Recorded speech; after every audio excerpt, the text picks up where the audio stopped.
In this video, I'll be showing you how to fix no sound on your WhatsApp status. It's a very simple method, so if you find this video helpful, be sure to drop a like and subscribe. But anyways, getting into it, let's say you're trying to post a status on WhatsApp, but you find that it has no sound behind it. That can be really annoying. So there's a few fixes for this. First thing you want to do, swipe down on the top right of your screen. It's going to bring up your control panel. Just make sure you're not on silent mode, so you can press this little bell icon here.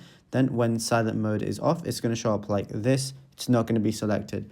Next, go ahead and turn up your volume and go ahead and see if that works, because you might just be on mute or anything like that. So just go ahead and try that as well. Then the final thing you can do is swipe out of WhatsApp and just close it. So I'm going to close it right now. Then once you've closed it, go ahead and open it again and go to your status page and then see if it works, and then you should be good to go. Now, if you found this video helpful, be sure to drop a like and subscribe, and also go comment down below what more videos would you want from this channel in the future. But anyways, thank you for watching.